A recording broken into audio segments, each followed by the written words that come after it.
మేడిగడ్డ మేడిపండులా కుంగిపోయి కుప్పకూలుతుంటే నీరు నింపడం ఎలా సాధ్యమవుతుందని సీఎం రేవంత్ రెడ్డి ప్రశ్నించారు. మేడిగడ్డకు ఎందుకెళ్లారన్న కేసీఆర్ వ్యాఖ్యలపై తీవ్రంగా స్పందించిన రేవంత్ రెడ్డి మేడిగడ్డ నుంచి మిగతా బ్యారేజ్లోకి నీటిని ఎలా ఎత్తిపోస్తారో చేసి చూపాలని సవాల్ విసిరారు. కాళేశ్వరం ప్రాజెక్టు గోదావరి జలాలపై చర్చించేందుకు ప్రభుత్వం సిద్ధంగా ఉందన్న సీఎం కాళేశ్వరం దోపిడీలో జైలుకు వెళ్లాల్సి వస్తుందనే కేసీఆర్ ప్రతిపక్ష నేత బాధ్యతను తప్పించుకొని సభకు రావటం లేదని ధ్వజమెత్తారు. మేడిగడ్డ అంశంలో కొత్తగా వచ్చిన తమ ప్రభుత్వమే తప్పు చేసినట్లు మేమే బాధ్యత వహించనన్నట్టుగా బీఆర్ఎస్ నేతలు మాట్లాడుతున్నారన్నారు. పదే పదే భాష మాటలపై సభలో చర్చ జరుగుతుంది. నల్గొండ సభలో మాజీ సీఎం మాట్లాడిన మాటలపై చర్చ చేద్దామా అని సవాల్ విసిరారు.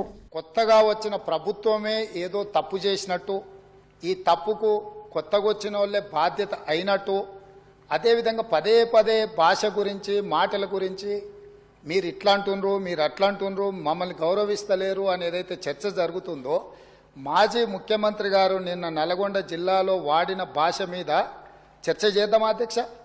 ఏం బీకనిక పోయినరని అడుగుతాడా అధ్యక్ష? మాజీ ముఖ్యమంత్రిగా 10 ఏళ్ళు పనిచేసి, కేంద్ర మంత్రిగా పనిచేసి, రాష్ట్ర మంత్రిగా పనిచేసి, శాసనసభ్యుడిగా పనిచేసి, పార్లమెంటుగా పనిచేసి, గొప్పలు చెప్పుకొని జబ్బలు జరుచుకునే ఉద్యమకారుని అనేట ఆయన ప్రధాన ప్రతిపక్ష పార్టీ హోదాలో ఉండి ఒక రాష్ట్ర ముఖ్యమంత్రిని పట్టుకొని ఏం బీకనిక పోయినావు అని అడిగితే, రా ఇప్పటికే ప్రజల్ని పాయింట్ ఊడబిక్కురు, ఉన్న అంగి చొక్కా కూడా ఊడబిక్తాం. తెలంగాణ ప్రజలు మొన్న జరిగిన ఎన్నికలలో మీ పాయింట్ ఊడబిక్కిరు. ఇవాళ ఆ పాయింట్ ఊడబిక్కితే చెప్పుకునే దిక్కులేక బొక్కబోర్లో పడితే బొక్కలు ఇరిగినాయి మీకు. అయినా మీ బుద్ధి మారలేదు. ఒక ముఖ్యమంత్రిని పట్టుకొని ఏం బీకనిక పోయినావు అని అడుగుతారా అధ్యక్ష? ఇదేనా తెలంగాణ సాంప్రదాయము? ఈరోజు నేను మళ్ళీ అడుగుతున్నా అధ్యక్ష, ఈరోజు మేడిగడ్డ మేడి పండులాక కుంగిపోతే మేడిగడ్డల నీళ్లు నింపడానికి అవకాశం ఉందా అధ్యక్ష? ఇవాళ మీరే సాగునీటి పారుదల శాఖ మంత్రులుగా పనిచేసారు కదా. చంద్రశేఖరరావు గారు, హరీష్ రావు గారు ఇద్దరు సాగునీటి పారుదల శాఖ మంత్రిగా పనిచేసారు కదా అధ్యక్ష. ఈరోజు వాళ్ళకే పెత్తనం ఇస్తాం. బీఆర్ఎస్ నేతలు ప్రతిపక్షంలోకి వచ్చిన వారి బుద్ధి మారలేదని కాంగ్రెస్ ఎమ్మెల్యే కోమటిరెడ్డి రాజగోపాల్ రెడ్డి విమర్శించారు. శాసనసభలో ఆయన మాట్లాడారు. బలహీన వర్గానికి చెందిన మంత్రి పొన్నం ప్రభాకర్ మాట్లాడుతూ ఉంటే కూర్చో అంటూ బీఆర్ఎస్ ఎమ్మెల్యే కేటీఆర్ వ్యాఖ్యానించారంటూ ఆగ్రహం వ్యక్తం చేశారు.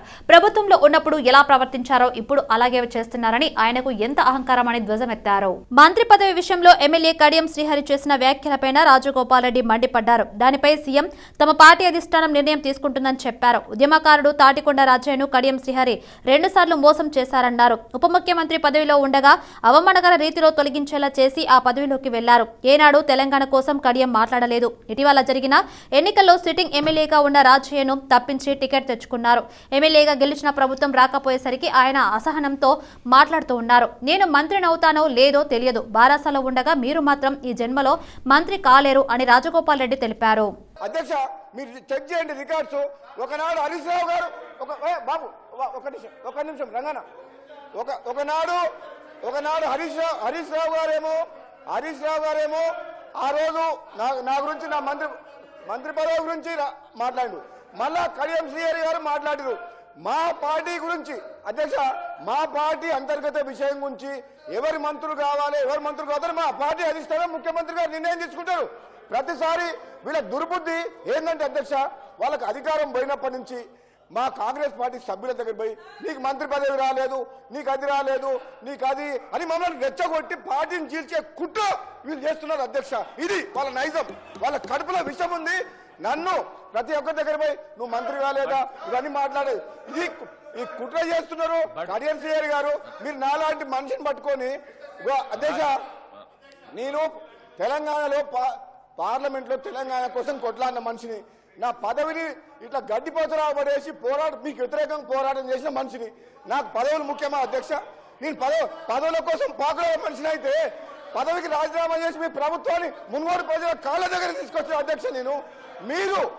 మీరు తాటికొండ రాజయ్య అనే వ్యక్తికి, ఉద్యమకారునికి మిమ్మల్ని నమ్ముకొని టీఆర్ఎస్ బట్లకు వస్తే ఒకసారి మంత్రి పదవి నుంచి తొలగించి అవమానించిండ్రు. కాంగ్రెస్ ప్రభుత్వం అధికారంలోకి వచ్చాక డిసెంబర్ 9న రైతు రుణమాఫీ చేస్తామన్నారు. కానీ ఇంతవరకు దాని గురించి ఏం చెప్పలేదని బీఆర్ఎస్ సభ్యుడు కడియం శ్రీహరి తెలిపారు. ఓటాన్ బడ్జెట్ పై చర్చలో భాగంగా మాట్లాడిన కడియం శ్రీహరి కాంగ్రెస్ ఇచ్చిన హామీలకు ఏడాదికి 1,36,000 కోట్లు అవసరమని, రుణమాఫీ సహా డిక్లరేషన్లకు అయ్యే వ్యయం ఉందన్నారు. బడ్జెట్ కేటాయింపులతో ఇవన్నీ సాధ్యమయ్యే పరిస్థితి కనిపించడం లేదని కడియం శ్రీహరి తెలిపారు. ఒక్కొక్క నియోజకవర్గానికి 3,500 చొప్పున ఇండ్లు మంజూరు చేస్తాము అని చెప్పారు. 119 నియోజకవర్గాలంటే 4,16,000 ఇండ్లు అవుతున్నాయి. 4,16,000 ఇండ్లకు 5 లక్షల రూపాయల చొప్పున లెక్క కట్టినా, లేదు ఎస్సీ ఎస్టీలకు అదనంగా ఇంకో 1,00,000 ఇస్తా అన్నారు. అవన్నీ లెక్క కడితే దాదాపు 23,000 నుంచి 24,000 కోట్ల రూపాయలు కావాలి అధ్యక్ష. కానీ మీరు బడ్జెట్లో ఎంత పెట్టారు? మీరు బడ్జెట్లో 7,000 కోట్లు పెట్టారు అధ్యక్ష. అంటే ఇది తప్పించుకోవడం కాదా అధ్యక్ష? మహాలక్ష్మి గ్యారెంటీలో 3 హామీలు ఉన్నాయి. అందులో ఇప్పుడు 2 హామీలు నెరవేర్చారు. ఉచిత బస్సు సౌకర్యం ఒకటి నెరవేర్చారు. రేపో మాపో గ్యాస్ సిలిండర్ కూడా చేస్తామంటున్నారు, సంతోషం. కానీ అసలు హామీ ఏంటిది అంటే ప్రతి మహిళకు ప్రతి నెలకు 2,500 రూపాయల చొప్పున ఆర్థిక సాయం చేస్తామన్నారు. రాష్ట్రంలో 18 సంవత్సరాలు నిండిన వాళ్ళు 1,65,00,000 మంది ఉన్నారు. పోనీ ప్రతి మహిళకి ఇవ్వడానుకున్న శ్రీధర్ బాబు గారు మన రాష్ట్రంలో 90 లక్షల వైట్ రేషన్ కార్డ్స్ ఉన్నాయి. మీరు ఒక్క రేషన్ కార్డుకు ఒకరికి ఇచ్చిన 90 లక్షల మందికి నెలకు 2,500 చొప్పున ఇచ్చిన ఎన్ని డబ్బులు కావాలి? 20,000 కోట్లు కావాలి. ఇందిరమ్మ ఇండ్లు మహాలక్ష్మే కాకుండా ఇవాళ చేయూత కార్యక్రమం ఉన్నది అధ్యక్ష. దాని పేరు మార్చిలు చేయూత పెట్టారు, ఏమీ అభ్యంతరం లేదు. 44 లక్షల మందికి ఆసరా పెన్షన్లు ఇచ్చేటప్పుడు సాలీనా దాదాపుగా 12,000 కోట్ల రూపాయలు ఖర్చు అవుతున్నది. మీరేం చెప్పారు? 2,000 రూపాయలను 4,000 రూపాయలు చేస్తాము. శాసనసభలో కాంగ్రెస్ వైఖరిని నిరసిస్తూ బీఆర్ఎస్ సభ్యులు బయటకు వచ్చారు. అనంతరం మీడియా పాయింట్ వద్దకు వెళ్తుండగా పోలీసులు మార్షల్స్ వారిని అడ్డుకున్నారు. దీంతో బీఆర్ఎస్ ఎమ్మెల్యేలు ఆగ్రహం వ్యక్తం చేశారు. వారితో వాగ్వాదానికి దిగారు. సభ జరుగుతున్నప్పుడు మీడియా పాయింట్ వద్దకు అనుమతి లేదని పోలీసులు చెప్పగా ఉత్తర్వులు చూపాలని ఎమ్మెల్యేలు డిమాండ్ చేశారు. సభలో మాట్లాడేందుకు మైక్ ఇవ్వడం లేదని, మీడియా పాయింట్ వద్ద కూడా అవకాశం లేదా అని ప్రశ్నించారు. బారికేడ్లు అడ్డుగా పెట్టడంపై ఆగ్రహం వ్యక్తం చేస్తూ అక్కడే బైఠాయించారు. ఈ నిరసనలో కేటీఆర్, హరీష్ రావు, జగదీష్ రెడ్డి, కడియం శ్రీహరి, సబితా ఇంద్రారెడ్డి తదితరులు పాల్గొన్నారు. అసెంబ్లీ ప్రాంగణంలో ఎమ్మెల్యేలపై ఆంక్షలు ఎందుకని హరీష్ రావు ప్రశ్నించారు. అసెంబ్లీలో ఇక్కడ గొంతు నొక్కడమేనా అని ఆగ్రహం వ్యక్తం చేశారు. ఇక్కడ 3-4 వేల మంది పోలీసులను మోహరించారని ఆరోపించారు. ఇనుప కంచెలు తీసివేశామన్నారని, మళ్లీ ఇక్కడ ఆంక్షలెందుకని కడియం శ్రీహరి ప్రశ్నించారు. మీడియా పాయింట్ వద్ద మాట్లాడేందుకు అనుమతి ఇస్తారా, కంచెలు బద్దలు కొట్టాలని పాడి కౌశిక్ రెడ్డి అన్నారు. ప్రభుత్వంపై బీఆర్ఎస్ ఎమ్మెల్సీ కవిత విమర్శలు గుప్పించారు. మహిళలకు ఉచిత బస్సు ప్రయాణం అని చెప్పి గతం ప్రభుత్వంలో ఉన్న బస్సులను వాడుతున్నారని విమర్శించారు. ప్రభుత్వం ప్రవేశపెట్టిన బడ్జెట్ ఆత్మస్తుతి, పరినింద అని అన్నారు. గత ప్రభుత్వాన్ని నిందించడం కోసమే బడ్జెట్ పెట్టారని ఆరోపించారు. 6 గ్యారంటీలపై సరైన స్పష్టత లేదని, బడ్జెట్లో 6 గ్యారంటీలకు సరిపడా బడ్జెట్ పెట్టలేదన్నారు. మహాలక్ష్మి స్కీమ్ లో భాగంగా తులం బంగారం ఇస్తామని ఇంతవరకు ఇవ్వలేదని కవిత తెలిపారు.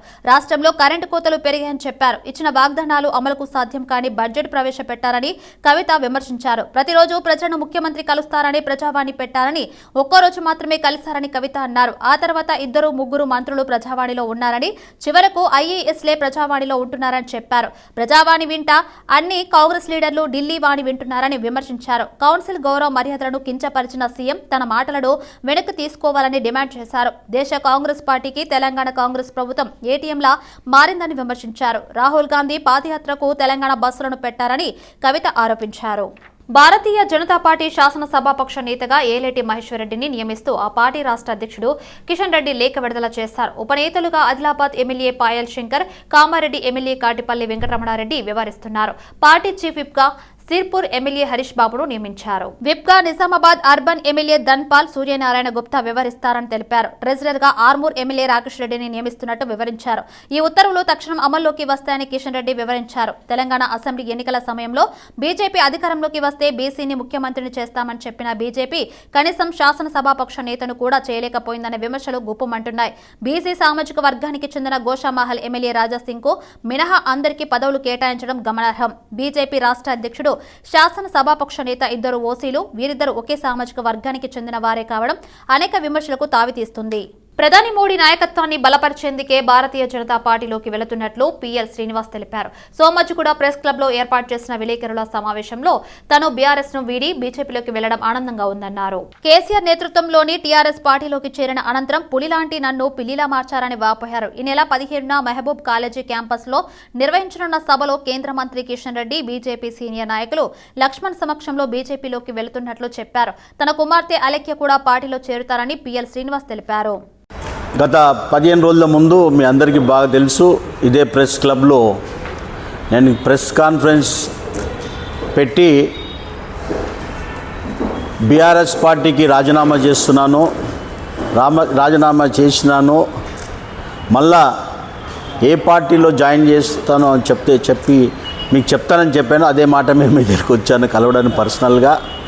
అయితే రేపు 15వ తేదీన నేను పిఎల్ శ్రీనివాస్, మా కూతురు, she's academic director and also she's educationist, she's a post graduate in MEd and other thing, and she's also very much interested in politics. కాబట్టి ఆమె మహిళల గురించి ముఖ్యంగా ఆమె ఇంగ్లీష్ కెనడాలో కానివ్వండి, లేకపోతే సెయింట్ ఫ్రాన్సిస్లో సైకాలజీ కానివ్వండి అవి చేశారు. కాబట్టి నేనే చెప్పాను, ఈరోజు యువకులందరూ కూడా ముఖ్యంగా మహిళలందరూ కూడా ముందుకు రావాలి. రాబోయే రోజులన్నీ కూడా భారతదేశం ముందుకు వెళ్ళాలంటే ముఖ్యంగా యువతుల చేతుల్లో ఉంది, మహిళల చేతిలో ఉంది.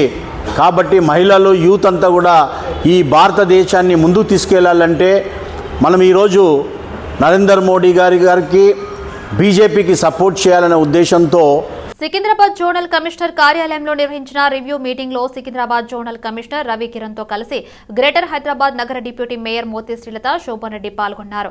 సికింద్రాబాద్ జోన్ పరిధిలో జరిగిన పలు అభివృద్ధి కార్యక్రమాల గురించి అధికారులతో ఆమె చర్చించారు. గ్రేటర్ ప్రజలు వీధి కుక్కల బారిన పడుతూ తీవ్ర ఇబ్బందులు ఎదుర్కొంటున్నారని, చిన్నల పిల్లలపై వీధి కుక్కల దాడులు ఎక్కువగా జరుగుతున్నందువల్ల జెహెచ్ఎంసీలోని వెటర్నరీ అధికారులు వీధి కుక్కల నియంత్రణకు తగిన చర్యలు తీసుకోవాలని ఆదేశించారు. అలాగే సికింద్రాబాద్ పరిధిలోని జరుగుతున్న పెండింగ్ పనులను త్వరగా పూర్తి చేసి ప్రజలకు అందుబాటులోకి తేవాలని అధికారులకు సూచించారు. సంత్ సేవాలాల్ జయంతిని ఆప్షనల్ హాలిడేగా కాకుండా సాధారణ సెలవు దినంగా ప్రకటించాలని ఎస్టీ మోర్చా రాష్ట్ర అధ్యక్షుడు కళ్యాణ్ నాయక్ ప్రభుత్వాన్ని డిమాండ్ చేశారు. ఈ నేపథ్యంలో ఉస్మానియా యూనివర్సిటీ ఎన్సీసీ గేట్ వద్ద నిరసన వ్యక్తం చేసి సీఎం రేవంత్ రెడ్డి దిష్టి బొమ్మను దహనం చేయడానికి యత్నించగా పోలీసులు అడ్డుకున్నారు. ఆప్షనల్ హాలిడేగా ప్రకటించడాన్ని వ్యతిరేకిస్తున్నామని, రాష్ట్ర ప్రభుత్వం రేపు సేవాలాల్ జయంతి సందర్భంగా ఆప్షనల్ హాలిడేగా కాకుండా సాధారణ సెలవు దినంగా ప్రకటన చేయాలని కళ్యాణ్ నాయక్ కోరారు. అదేవిధంగా సంత్ సేవాలాల్, కొమరం భీమ్ల భారీ విగ్రహాలను హైదరాబాద్ లో నెలకొల్పాలని కోరారు. భారతీయ జనతా పార్టీ ఎస్టీ మోర్చా ఆధ్వర్యంలో సేవాలాల్ జయంతిని ప్రభుత్వము సెలవు దినంగా ప్రకటించాలని, అదేవిధంగా కొమరం భీం జయంతిని కూడా అక్టోబర్ 22వ తారీఖు నాడు కూడా సెలవు దినం ప్రకటించాలని, కొమరం భీం విగ్రహం హైదరాబాద్ నడిబొడ్డున వెంటనే ప్రతిష్ఠించాలని, అదేవిధంగా సేవాలాల్ విగ్రహం కూడా బంజారా హిల్స్లో ఏర్పాటు చేయాలని శాంతియుతంగా ప్రజాస్వామ్యబద్ధంగా నిరసన కార్యక్రమం చేపడుతుంటే ఇవాళ ప్రజాపాలన అంటున్న రేవంత్ రెడ్డి గారు గత 20 రోజుల నుంచి భారతీయ జనతా పార్టీ సేవాలాల్ జయంతి సెలవు దినం ప్రకటించాలని ఒక వినతి పత్రం ఇవ్వాలని మేము గత 3 రోజుల క్రితం కూడా ఈ రాష్ట్ర ముఖ్యమంత్రికి కావచ్చు, అధికారులకు కావచ్చు మేము విన్నపించుకుంటుంటే ఇప్పటి వరకు కూడా మాకు అనుమతించబడకపోవడం కాక నిరసన తెలిపే స్వేచ్ఛ లేకుండా, హక్కు లేకుండా ఈ రాష్ట్ర ప్రభుత్వం మాకు కాల రాస్తా ఉన్నది. ముఖ్యంగా ఈరోజు మేము నిరసన కార్యక్రమం చేపడుతుంటే పోలీసు వాళ్ళు అక్రమంగా నిర్బంధించి నిరసన తెలియజేయకుండా మా బంజారా జాతికి ఆరాధ్య దైవుడు సేవాలాల్ జయంతి సెలవు దినం ప్రకటించాలని మేము కోరుతుంటే ఈ ప్రభుత్వము మాకు ఆ కార్యక్రమం చేయనీయకుండా మాకు ఇవాళ నిర్బంధం చేయడం జరుగుతుంది. గోవులను రక్షించుకోవాల్సిన అవసరం ఎంతైనా ఉందని అఖిల భారత గోసేవ ఫౌండేషన్ వ్యవస్థాపక అధ్యక్షుడు బాలకృష్ణ అన్నారు. గోవును జాతీయ జంతువుగా గుర్తించాలని ఆయన డిమాండ్ చేశారు. హైదరాబాద్ లోయర్ ట్యాంక్ బండ్ గోశాలలో అఖిల భారత గోసేవ ఫౌండేషన్ ఆధ్వర్యంలో ప్రపంచ గో ప్రేమికుల దినోత్సవం నిర్వహించారు. ప్రేమికుల దినం వద్దు గోసేవ ముద్దు అంటూ గోశాల ప్రాంగణంలో సేవ్ కౌ గోవులను ఆలింగనం చేసుకుని గోవులకు ప్రత్యేక పూజలు నిర్వహించారు. ఈ సందర్భంగా ప్రత్యేక ర్యాలీ నిర్వహించారు. సైనిక్పురిలోని హెచ్టీ లేన్లో బాత్ స్టోర్ హెచ్టీ లేన్ విస్తృత శ్రేణి జాక్వర్తో కొత్త డీసీ షోరూంను ప్రారంభించారు. ఆర్కిటెక్టులు, డిజైనర్లు, రిటైలర్లు, వినియోగదారుల కోసం అన్ని బాత్ సొల్యూషన్లపై ఆర్టైస్ లగ్జరీ సెగ్మెంట్ను ప్రారంభించామని ప్రొపైటర్ శ్రీనివాస్ తెలిపారు. బాత్ స్టోర్ జాక్వర్తో 2015 సంవత్సరంలో జేడీఎస్ షోరూంతో కలిసి తమ వ్యాపారాన్ని ప్రారంభించింది. మొదటిసారిగా సైనిక్పురిలోని హెచ్టీ లేన్లో జంట నగరాల్లో అప్గ్రేడ్ చేసిన డీసీ షోరూంతో వస్తుంది. ఈ కార్యక్రమానికి Surya international managing director doctor Pendyala Harinath Babu ముఖ్య అతిథిగా హాజరయ్యారు. వ్యాపార నమూనా ప్రధానంగా కొత్త షోరూంలను ప్రవేశపెట్టడంపై దృష్టి సారించిందని ఆయన తెలిపారు. హైదరాబాద్ మరియు సికింద్రాబాద్ జంట నగరాల్లో ఇది మొదటి డీసీ షోరూం అన్నారు. తమ ఉత్పత్తుల మిశ్రం తమ విలువైన కస్టమర్ బేస్కు హై క్వాలిటీ జాక్వర్, శానిటరీవేర్ వస్తువులు, artist luxury segment, wellness, shower ఎన్క్లోజర్లు, గ్రీజర్లు మొదలైన వాటిని వారి అవసరాలను తీర్చడానికి పోటీ ధర వద్ద సమస్యను పరిష్కరించడంలో సహాయపడడానికి అనుమతిస్తుందని వివరించారు. నమస్తే అండి. ఈ రోజున వసంత పంచమి సందర్భంగా ఒక మంచి రోజు, ఒక మంచి షోరూమ్ ఏపీ తెలంగాణలో ప్రప్రథమంగా శ్రీనివాస బాత్ స్టోర్, శ్రీనివాస్ గారు బాత్ స్టోర్ ప్రొపరేటర్ నా పక్కన ఉన్నారు. అలాగే మా కంపెనీ జోనల్ హెడ్ హెగ్డే గారు ఉన్నారు. అలాగే మా jaguar company branch head AP Telangana ఇక్కడ అభిజిత్ గారు. నా పేరు పెండ్యాల హరినాథ్ బాబు, సూర్య ఇంటర్నేషనల్ ఎంపీ. అయితే ఈరోజు ఈ ప్రతిష్టాత్మకమైన షోరూము మేము ఇక్కడ ఇనాగ్రేట్ చేయడం జరిగింది. ఏపీ తెలంగాణలో ప్రప్రదంగా డైరెక్టర్స్ క్లబ్ అనే ఒక కొత్త డివిజన్ స్టార్ట్ చేసి కంపెనీలో జాగ్వార్ కంపెనీలో ఉన్న రేంజ్ అంతా ఆర్టిస్ట్లో కానీ లేదా జాగ్వార్ ప్రొడక్ట్స్లో కానీ మొత్తం రేంజ్ అంతా కూడా డిస్ప్లే అయ్యే విధంగా ఆర్కిటెక్ట్స్కి, బిల్డర్స్కి, ఇంటీరియర్ డిజైనర్స్కి, మంచి హౌస్ కట్టుకునే ప్రతి ఫ్యామిలీకి కూడా ఒక డిస్ప్లేని, ఒక మంచి అట్మాస్ఫియర్ క్రియేట్ చేస్తూ జరుగుతున్న మార్పులకు అనుగుణంగా మేము చేస్తున్న R&D, రీసెర్చ్ డెవలప్మెంట్ నుంచి వచ్చిన కొత్త ప్రొడక్ట్స్ని కూడా ఇక్కడ డిస్ప్లే చేయడం జరిగింది. ఈ డైరెక్టర్స్ క్లబ్ అనేది ఒక కొత్త కాన్సెప్ట్ అండి ఇండియాలో. మాకు ఆల్ ఓవర్ ఇండియాలో సుమారుగా 250 షోరూమ్స్ చేసే ప్రయత్నంలో ఉన్నాం. సైదాబాద్ వాణినగర్లోని స్కూల్ ఆఫ్ ఎక్సలెన్స్ లో మాతృపితృ పాదపూజ దినోత్సవం వేడుకలు ఘనంగా జరిగాయి. పాఠశాలలో ఏర్పాటు చేసిన ప్రత్యేక వేదికపై విద్యార్థులు తమ తమ తల్లులు, అమ్మమ్మలు, నానమ్మల కాళ్లు అడిగి పాదపూజలు చేసి వారి ఆశీర్వాదాలు తీసుకున్నారు. ఈ కార్యక్రమంలో స్కూల్ కరెస్పాండెంట్ సత్యప్రకాష్ పలువురు పాల్గొన్నారు. ఈరోజు ఫిబ్రవరి 14కు సంబంధించి ప్రపంచవ్యాప్తంగా ఒక విశ్వ సంస్కృతి అయిన వాలెన్స్ డే జరుపుకోవడం జరుగుతుంది. కాబట్టి మన భారతీయ సంస్కృతిలో మునులు, మహర్షులు ఒక ఆలోచన చేసినారు. విశ్వ సంస్కృతిలో వెళ్ళవద్దు యువత, పెడదారిన పట్టవద్దు. నిజమైన హీరోలు మన తల్లిదండ్రులే. కాబట్టి తల్లిదండ్రులను గౌరవించి పూజిస్తే వాళ్ళ ఆశీర్వాదం లభించి మన భారతీయ సంస్కృతిని మరోసారి నిర్మించే విధంగా ఉంటుంది. అదేవిధంగా ప్రపంచవ్యాప్తంగా విశ్వ సంస్కృతిని విడనాడాలంటే తప్పకుండా ఈ అనాథ ఆశ్రమాలు కూడా వెలువద్దంటే, అనాథాశ్రమాలు తగ్గాలంటే తప్పకుండా పిల్లలు తల్లిదండ్రులను గౌరవించుకొని ఒక సకుటుంబంగా, ఒక ప్రపంచమే ఒక కుటుంబంగా భావించి మన సనాతన ధర్మాన్ని రక్షించిన వాళ్ళు అవుతామని చెప్పేసి ఈ విధంగా కోరుకుంటున్నాం.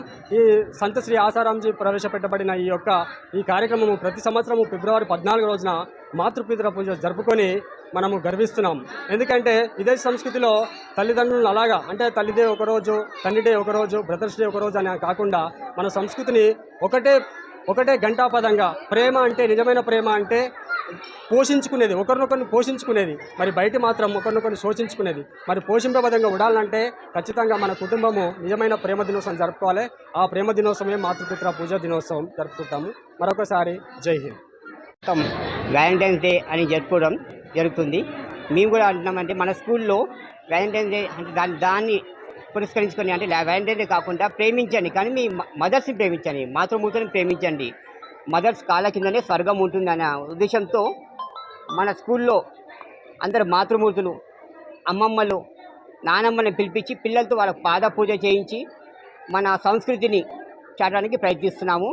నల్లకుంటలోని శ్రీ గురుదత్త ప్రైమరీ స్కూల్లో ప్రిన్సిపల్ సుబ్రహ్మణ్య శర్మ ఆధ్వర్యంలో శ్రీ పంచమి పర్వదినాన్ని పురస్కరించుకుని సరస్వతి అమ్మవారి పూజలు ఘనంగా నిర్వహించారు. విద్యార్థులకు చదువు రావాలంటే చదువులమ్మ తల్లి సరస్వతి దేవిని అనునిత్యం స్మరించాలని సూచించారు.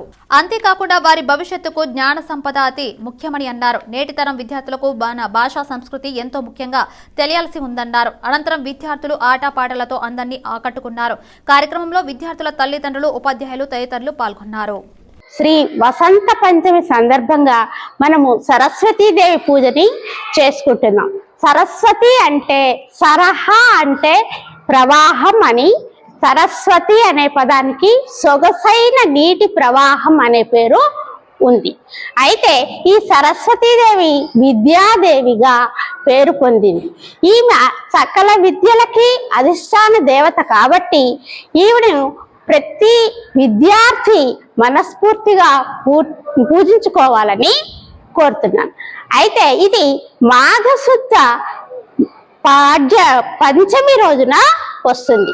ఈ పంచమి రోజునే సరస్వతీదేవి ఉద్భవించింది అని పురాణాలు చెప్తున్నాయి.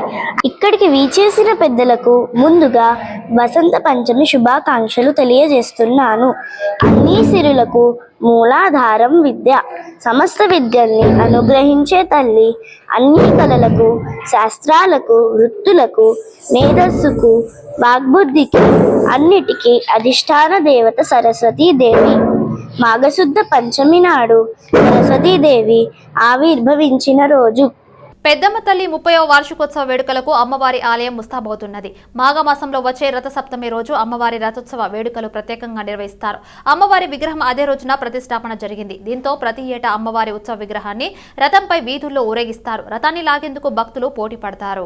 రేపు మండల పూజలు, వేదాపారాయణం, శుక్రవారం రథోత్సవం, శనివారం అమ్మవారి ఉత్సవ మూర్తికి పుష్కరిణిలో స్నానంతో వార్షికోత్సవాలు ముగుస్తాయి. హంపి పీఠాధిపతులు విద్యారణ్య స్వామి చేతుల మీదుగా విమాన శిఖర కుంభాభిషేకం నిర్వహిస్తారు. కొంగు బంగారమై భక్తులకు వరాలిచ్చే తల్లిగా పేరు పొందిన పెద్దమ్మ తల్లిని దర్శించుకునేందుకు భక్తులు పోటీ పడతారు. ఆలయం పేరు వినగానే ముందుగా గుర్తు వచ్చేది కాంగ్రెస్ మాజీ సిఎల్పి లీడర్ దివంగత పీజేఆర్. చిన్నగా ఉన్న పెద్దమ్మ ఆలయాన్ని విస్తరించి అభివృద్ధి చేశారు. ఇప్పుడు నిత్యం వేలాది మంది భక్తులు తరలివచ్చి మొక్కులు చెల్లించుకుంటున్నారు. మంగళవారం, శుక్రవారం, ఆదివారం అధిక సంఖ్యలో భక్తులు కుటుంబ సమేతంగా వచ్చి అమ్మవారిని దర్శించుకుంటున్నారు. వసంత పంచమి సందర్భంగా 2 తెలుగు రాష్ట్రాల్లో ఆలయాలు కిటకిటలాడుతున్నాయి. ముఖ్యంగా సరస్వతి ఆలయాల్లో అక్షరాభ్యాస కార్యక్రమాలు అట్టహాసంగా ప్రారంభమయ్యాయి. అదేవిధంగా బాసర ఆలయంలో వసంత పంచమి ఉత్సవాలు అమ్మవారి ప్రత్యేక పూజలతో ఇవాళ తెల్లవారుజాము నుంచి ప్రారంభమయ్యాయి. ఈ క్రమంలో తెల్లవారుజాము నుంచి అమ్మవారి దర్శనం కోసం భక్తులు క్యూలైన్లలో బారులు తీరారు. అక్షరాభ్యాస క్రతువుకు సుమారు 6 గంటల సమయం, అమ్మవారి దర్శనం కోసం 3 గంటల సమయం పడుతుంది. బాసర సరస్వతి ఆలయ ఆవరణలో పిచ్చుకుక్కలు స్వైర విహారం చేస్తున్నాయి. ఈ క్రమంలో ఇవాళ ఓ కుక్క 2 భక్తులపై దాడి చేసి తీవ్రంగా గాయపరిచింది. అదేవిధంగా నిన్న రాత్రి కుక్కల దాడిలో దాదాపు 20 మందికి పైగా గాయాలయ్యాయి. పురాణాపూర్లోని శ్లోకార్థ స్కూల్లో వైభవంగా వసంత పంచమి వేడుకలు జరిగాయి. ఈ సందర్భంగా వేద పండితులతో 35 మంది చిన్నారులకు అక్షరాభ్యాస కార్యక్రమం నిర్వహించారు. ఈ కార్యక్రమంలో directors Ratan Prakash Jaiswal, Deepika Jaiswal, vice principal G Jaya తదితరులు పాల్గొన్నారు. ఈ కార్యక్రమం నిర్వహించిన స్కూల్ యాజమాన్యానికి తల్లిదండ్రులు ధన్యవాదాలు తెలుపుతూ పాఠశాలలో అడ్మిషన్ చేయించారు. ఇవాళ వసంత పంచమి రోజున అందరికీ వసంత పంచమి శుభాకాంక్షలు. శ్లోకా స్కూల్ తరఫు నుంచి పేరు పేరున అందరి విద్యార్థులకు, తల్లిదండ్రులకు, మా పాఠశాలలో చదివే పిల్లలకి అందరికీ వసంత పంచమి శుభాకాంక్షలు. మీ అందరికీ తెలిసిన వార్తనే, మా శ్లోకా స్కూల్ ఇవాళ వసంత పంచమి రోజున అడ్మిషన్ డ్రైవ్ పెట్టింది. దీంట్లో చాలా మంది పేద విద్యార్థులు, మధ్యతరగతి కుటుంబ విద్యార్థులకు అడ్మిషన్ ఫీజు డొనేషన్ లేకుండా అడ్మిషన్స్ ఇస్తున్నాము. మా స్వచ్ఛమైన కల్పం ఏంటంటే పిల్లలకి మంచి విద్యను అందించాలి. నాణ్యమైన విద్యని అందుబాటు ధరలో బడ్జెట్ స్కూల్లో మేము విద్య నిర్వహిస్తున్నాము. అందుకోసమే మేము చాలా వరకు పిల్లలకి బాగా నేర్పిస్తున్నాము. డిసిప్లిన్ పరంగా, చదువు పరంగా, అకాడమిక్స్ గా అన్ని విధాలుగా మేము ఎంత మంచి చేయాలో అంత మంచి చేస్తున్నాము. అందరికీ మా తరఫు నుంచి వసంత పంచమి శుభాకాంక్షలు. నిన్న అదృశ్యమైన బాలుడి కథ విషాదంగా ముగిసింది. నాలాలో శవంగా తేలడం పలువురిని కలిచివేసింది. కార్తిక్ అనే 10 ఏళ్ల బాలుడు మంగళవారం రాత్రి ఆడుకుంటూ మాయమయ్యాడు. తల్లిదండ్రులు ఎంత వెతికినా కనిపించకపోవడంతో పోలీసులకు ఫిర్యాదు చేశారు. కాగా జూబ్లీహిల్స్ పరిధి దుర్గాభవాని నగర్ నాలాలో కార్తిక్ మృతదేహం లభ్యమైంది. ఎవరైనా చంపారా లేదా ప్రమాదమా అనే కోణంలో పోలీసులు విచారిస్తున్నారు. బాలుడు మృతితో తల్లిదండ్రులు రోదనలు విన్నంటాయి. సార్ ఇప్పుడు మేము వాటర్ నింపినాం సార్, ఇక్కడనే పక్కనే ఉన్నాం. వాళ్ళ మమ్మీ ఏం చెప్పి మా మరదలు ఏం చెప్పిందంటే కిందకి పంపించాను, గుడ్లు తెప్పించాను, గుడ్లు కోసం పంపించాను చెప్పింది. అంటే మాకు తెలియదు ఇది. ఫస్ట్ ఇంతకుముందు మేము రోడ్డు మీద కూర్చున్నాక మా ముందరనే ఉంటుంది పెద్ద ఆమె వచ్చి మేము తింటున్నాం, మేము ఆల్మగుడు తింటుంటే అప్పుడు వచ్చి మీ బాబు లేడు, మీ తమ్ముని కొడుకు పండు అని చెప్తాం. మేము మీ పండు లేడు అని చెప్తే ఎందుకు ఉత్తికి చెప్తున్నావు, ఏదైనా పోయి బస్తీలో ఆడుకుంటున్నాము అనుకున్నా సార్. అంతే ఇంకా అంతలోనే లేదు దేవులు ఆడుతున్నారు అంటే అప్పుడే వచ్చి రోడ్డు మీద ఎక్కినాం సార్. రోడ్డు మీద ఎక్కి ఇంకా అప్పుడే పోలీసు వాళ్ళకి ఫోన్ చేసినాము. ఇంకా బంధువులకు పోదు అప్పుడప్పుడే అన్ని గ్రూప్లో ఇచ్చినాం సార్. గ్రూప్లో ఇచ్చేసి అప్పుడే తీసుకుపోయినాం సార్. అప్పుడే ఎంబడే ఆటో తీసుకుని అంతేనే ఈ విషయం ఎక్కడ సార్ 9 గంటలకు సార్. ఎవరు చూసారు ఫస్ట్ ఎవరు చూసారు లోపలికి ఇక్కడ తెలియదు సార్. ఇక్కడ మేము మొత్తం కెమెరా మొత్తం చెక్